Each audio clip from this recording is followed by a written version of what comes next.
नमस्कार दोस्तों क्या हाल है दोस्तों। आज जो स्टार्ट करने वाले हैं ये है फंडामेंटल ड्यूटीज़। ठीक है, जो क्या ओरिजिनल कॉन्स्टिट्यूशन में पहले से इंक्लूडेड नहीं था। ठीक है, पहले से इंक्लूडेड ये नहीं था, इसको बाद में इंक्लूड किया गया है 42nd कॉन्स्टिट्यूशनल अमेंडमेंट एक्ट से, जो कि 1976 को पारित किया गया था, मतलब इन्फोर्समेंट में लाया गया था। ठीक है, ये जो जिस पार्ट में इंक्लूडेड है हमारा फंडामेंटल ड्यूटीज़, वो है पार्ट 4 है। ये फैक्ट्स है, ये सब लिख लीजिए अपने नोट्स पे। अगर नहीं लिखना चाहते तो बाद में देख लीजिएगा ये वीडियो फिर से, क्योंकि पॉपअप स्क्रीन होते रहता है। ठीक है, और दोस्तों ये जो रिकमेंड किया गया था ना, जब इंक्लूडेड हुआ था मतलब 76, उससे पहले जो जो कमीशन लाई गई थी सरकार के द्वारा, वो कमीशन का नाम है स्वर्ण सिंह कमेटी। ठीक है, स्वर्ण सिंह कमेटी, उसने रिकमेंड किया था दैट आप फंडामेंटल ड्यूटीज़ को कॉन्स्टिट्यूशन में घुसाइए, जिससे जिससे भला हो सबका यार, सिटीजन्स का। ठीक है, तो चलिए, और हम ये जो लिया गया था, ये हमने जो डिराइव किया था ये कॉन्स्टिट्यूशन, ये अर्नस्टवाइल यूएसएसआर सोवियत रूस से हमने फंडामेंटल ड्यूटीज़ का कॉन्सेप्ट लिया था। ठीक है, उनसे हमने बोरो किया था। और कहा क्या जाता है, जापान जो है, जापान का कॉन्स्टिट्यूशन ही एक ऐसा कॉन्स्टिट्यूशन है, ऐसा डेमोक्रेटिक कॉन्स्टिट्यूशन है जिसके कॉन्स्टिट्यूशन में फंडामेंटल राइट्स के ड्यूटीज़ को एकदम लिस्टेड किया हुआ है। ठीक है, तो ये तो कुछ फैक्ट्स थे फंडामेंटल ड्यूटीज़ के बारे में। ठीक है, अब हम देखना चाहते हैं मेनली फंडामेंटल ड्यूटीज़ के है क्या क्या। वो उसमें बहुत सारे लिस्ट में कुछ है ना, ABCDEFGHIJK है ना, तो ऐसे लिस्ट ऑफ फंडामेंटल ड्यूटीज़ है जो हमें रट लेना पड़ेगा। इसका कोई चारा नहीं है, इसका सिर्फ एक ही चारा है, रटना पड़ेगा। ठीक है, अगर नहीं रटना चाहते हो तो 3-4 बार वीडियो देख लो, खुद ब खुद रटा जाएगा। ठीक है, तो दोस्तों पहला जो है आपका, उसमें कहा जाता है हमको जो कॉन्स्टिट्यूशन के सारे सब इंस्टीट्यूशंस को हमें मानना चाहिए। ठीक है, और हमें नेशनल फ्लैग और अपने नेशनल एंथम की बिल्कुल रिस्पेक्ट करनी चाहिए। ठीक है, ये हमें कहा जाता है, माने इंडियन सिटीजन्स को कहा जाता है दैट आप फंडामेंटल ड्यूटीज़ को मानो। ठीक है, और फंडामेंटल ड्यूटीज़ का पहला जो, इतने सारे फंडामेंटल ड्यूटीज़ दिए गए हैं आपको। ठीक है, इन सबको हमें मानना चाहिए। पहला में हमें कॉन्स्टिट्यूशन और उसके जितने सारे इंस्टीट्यूशन हैं सबको रिस्पेक्ट करना चाहिए। कॉन्स्टिट्यूशन के इंस्टीट्यूशन जैसे क्या हो गया दोस्तों, लोकसभा है ना, उसके बाद जुडिशरी, ये भी कॉन्स्टिट्यूशन का एक इंस्टीट्यूशन है। तो हमें इन सबको रिस्पेक्ट करना चाहिए। हमें अपना राष्ट्रीय ध्वज की बहुत सम्मान करनी चाहिए, हमें अपने नेशनल एंथम की बिल्कुल सम्मान करनी चाहिए दोस्तों।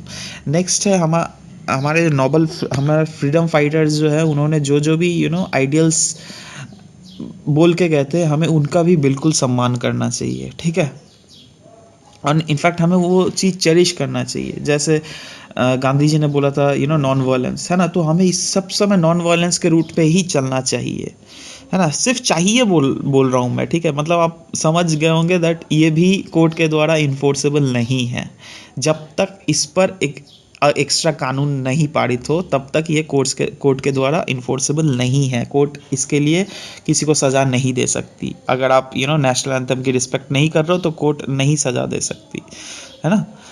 तो ऐसा है, but anyways we should always follow by the ideals of all the listed fundamental duties, whatever is being given in the Constitution of India. ठीक है, तो ये हो गया आपका दूसरा पॉइंट दोस्तों। नेक्स्ट जो है हमें सब समय अपने देश की सोवरेनिटी, यूनिटी और इंटीग्रिटी को मेंटेन करनी चाहिए। हमें कभी आतंकवाद का साथ नहीं देना चाहिए, कभी किसी दूसरे कंट्री को अपने कंट्री का भीतर का बात एक्सपोज नहीं करना चाहिए जो क्या सीक्रेट हो। ठीक है, तो उस टाइप से हमें कभी अपने कंट्री के ऊपर आँच नहीं देना चाहिए, यही है। ठीक है, उस नेक्स्ट जो है दोस्तों, हमें जब भी कभी भी अगर हमें बुलाया जाए तो हमें नेशनल सर्विस को करने के लिए सब समय तत्पर रहना चाहिए, कभी भी अगर हमें बुलावा है तो। ठीक है, नेशनल सर्विस मतलब क्या हो गया दोस्तों, जैसे सोचिए आप एक बड़े इकोनॉमिस्ट हो। ठीक है, आपको बोला ठीक है भैया मैं 9th पे कमीशन बैठाने वाला हूँ, तो उसके लिए आपको रिकमेंडेशन देना है, तो आपको बोलना चाहिए हाँ मैं जाऊँगा बिल्कुल। आपको पैसे तो मिलेंगे ही ना यार उसके लिए सरकार को, पर आपको ऐसे नहीं बोलना चाहिए क्योंकि आपके पास इतना टैलेंटेड हो, आप बहुत टैलेंटेड हो, है ना, तो आपको, क्योंकि आपके पास टैलेंट है तो आपको नेशनल सर्विस के लिए बिल्कुल जाना चाहिए, बिल्कुल मना नहीं करना चाहिए, ठीक है। आपको सब समय हारमनी और ब्रदरहुड, मतलब सब समय शांति और भाईचारा को फैलाना चाहिए, ठीक है। जितने भी रिच हेरिटेज हैं हमारे इंडिया के, है ना, जो कि हमारे कल्चर को डिनोट करती है, उन्हें हम सब समय वैल्यू और प्रिजर्व करना चाहिए, हमें कोशिश करना चाहिए अब सब समय उन्हें वैल्यू और प्रिजर्व करें, ठीक है। हमें नेचुरल इन्वायरमेंट जितने हैं हमारे, मतलब प्रकृति, है ना, ये तो पूरा दुनिया के लिए ही हो गया इनफैक्ट, नेचुरल इन्वायरमेंट जितने प्रकृति, जैसे उसके बाद आपका रिवर, है ना, उसके बाद तालाब, उसके बाद जंगल, है ना, जितने वाइल्ड लाइफ है, सबको हमें प्रोटेक्ट और इम्प्रूव करना चाहिए। मतलब हमें किसी जानवर की हत्या नहीं करना चाहिए कभी, रिवर को गंदा नहीं करना चाहिए, क्योंकि ये नेचर का देन है यार। हम, नेचर ने हमें इतना दिया, हमें भी तो कुछ नेचर को देना चाहिए। हम कुछ दे तो नहीं सकते, है ना, बट क्या कर सकते हैं, उन्हें प्रोटेक्ट कर सकते हैं। अगर बाई चांस कोई कर रहा है ऐसा गंदा काम, जैसे कोई पानी में कुछ फेंक रहा है नदी वदी में, तो हमें एटलीस्ट मना तो कर दो यार, ठीक है। तो वो आप इंसानियत ही नहीं, वो आप एज आपका फंडामेंटल ड्यूटी भी आप उससे अपना निभा रहे हो दोस्तों। नेक्स्ट जो है दोस्तों, इसमें आपके पास सब समय साइंटिफिक टेम्पर, आप कोई भी अगर चीज़ सोचते हो ना, सब समय साइंटिफिकली सोचो, ऐसे बहकावे में मत आओ। जैसे हो गया ना, जब वो भगवान ने वो कहा था तो मैं भी वही करूँगा, नहीं, that is a mythological thing, ठीक है। We shouldn't believe all those things, I mean, ठीक है, that is a part of Indian culture, but still scientifically सोचना चाहिए हमें सब समय, ठीक है। मतलब जो साइंस बोलता है सब समय उसको करना चाहिए। देखिए, कहा जाता है एक दैट हमें कोई भी पूजा वाला फूल वूल वो सब नदी में फेंक देना चाहिए, है ना, पर साइंस ये बिल्कुल नहीं बोलता। साइंस बोलता है दैट उसे फेंकने से और भी नदी गंदा होता है, ठीक है। तो हमें यहाँ पर, मैं तो ऐसा करूँगा दैट मैं कभी भी पूजा का वो फूल वूल कभी नदी में नहीं फेंकता। उससे अच्छा आप ज़मीन में फेंक दीजिए, वो बाद में, क्योंकि that is a biologically degradable substance, so that will ultimately biologically it will degrade and it will mix to the soil, ठीक है। तो वैसे हमें साइंटिफिक टेम्पर रखना चाहिए सब समय, ठीक है। नेक्स्ट है पब्लिक प्रॉपर्टी, जितने भी है हमारे पब्लिक प्रॉपर्टी, उसको सब समय सेफ गार्ड करना चाहिए। सोचिए मतलब बस स्टैंड है, ठीक है, वहाँ पे फ्री का चेयर, अच्छा गद्दी वाला चेयर आपको मिल गया, सोचिए बाई चांस नया एक चेयर लगा है, ठीक है, तो लोगों का होता है दैट चेयर के उसमें नाखून से खींच दे जिस चेयर का सीट फट जाए, तो that is not a sign of you know responsible citizen, ठीक है। तो वैसे हमें नहीं करना चाहिए, सबसे हमें पब्लिक प्रॉपर्टी को सेव करना चाहिए। और कोई भी अगर बोले, कोई भी अगर ऐसा गंदा, मतलब पब्लिक प्रॉपर्टी को हार्म भी कर रहा है, देन वी शुड मना करना चाहिए उन्हें, ठीक है। नेक्स्ट है, अब सब समय हमें एक्सीलेंस के पीछे भागना चाहिए सब समय, और सब समय सोचना चाहिए जो आगे हम बढ़ता रहे, ठीक है। कभी हमें अपने पीछे नहीं देखना चाहिए, क्योंकि देखिए, आप अगर एक्सेल कर रहे हो तो इंडिया एक्सेल करेगी, ठीक है, क्योंकि आप एक्सेल करोगे तो आपके आजू बाजू जो जुड़े हुए वो भी आपके साथ ऊपर बढ़ेंगे, ठीक है। तो अल्टीमेटली जब सब ऊपर बढ़ रहा है तो ओवरऑल इंडिया भी तो ऊपर ही बढ़ेगा ना यार। तो इसलिए कहा जाता है सब समय हमें एक्सीलेंस के पीछे भागना चाहिए। जो लास्ट में बोलने वाला हूँ दोस्तों, ये है सब समय हमें अपने बच्चों को एक अपॉर्चुनिटी देना चाहिए पढ़ाई के लिए, ठीक है, कभी उन्हें रोकना नहीं चाहिए, ठीक है। और ये तो खैर आर्टिकल 21 के तहत राइट टू एजुकेशन भी आ ही गया, 21A के तहत, जिससे 6 से 14 साल के बच्चों को फ्री एंड कंपलसरी एजुकेशन सरकार ने अनिवार्य कर दिया है, ठीक है। सो ये ओवरऑल तो एक लिस्ट था, हमें हमारा लिस्ट फंडामेंटल ड्यूटीज़ का, जो कि सिटीजन को कहा जाता है दैट आप ऐसा करो, but that is again not enforceable by court. मतलब आप अगर बाई चांस सोचिए आपने पब्लिक प्रॉपर्टी में बैठ के पब्लिक प्रॉपर्टी को हार्म भी कर रहे हो, तो उसके लिए, मतलब अनटिल अनलेस आपके पास कोई सरकार के पास सबूत ना हो, या फिर that is not made under the, मतलब कोई लेजिस्लेशन उस पर नहीं बना हो, तब तक आपको उसके लिए कोई भी पनिशमेंट नहीं दिया जा सकता है, ठीक है। तो ये था लिस्ट ऑफ जितने फंडामेंटल ड्यूटीज़। नेक्स्ट अब आ जाइए फीचर्स, मतलब ये तो जस्ट लिस्ट पढ़ लिए, तो एक ओवरऑल फीचर्स क्या है फंडामेंटल ड्यूटी का, ठीक है। तो ये एक क्योंकि ये लीगली इन्फोर्सेबल नहीं है, इसलिए कि एक एक टाइप का सिविक ड्यूटी है जो कि मोरली बोलता है दैट हाँ एवरी सिटीजन शुड मतलब abide by these all fundamental duties, ठीक है, to reach the high success in future endeavours, ठीक है। ये जितने सारे फंडामेंटल ड्यूटीज़ आपने देखा वो कहीं ना कहीं हमारे इंडियन ट्रेडिशन और कल्चर का एक छाप छोड़ जाता है हमारे ऊपर, ठीक है।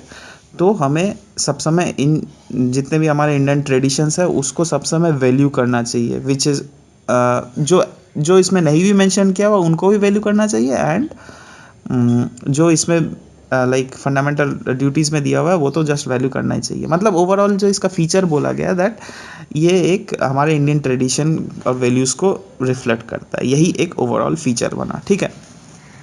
देखिए दोस्तों, आपको जब मैं फंडामेंटल राइट्स पढ़ाया था देन उसमें मैंने बोला था दैट कुछ कुछ सिटीजन्स और फॉरेनर्स दोनों को एप्लीकेबल है, बट ये जो है ये सिर्फ इंडियन सिटीजन्स के लिए, फॉरेनर्स के लिए नहीं है।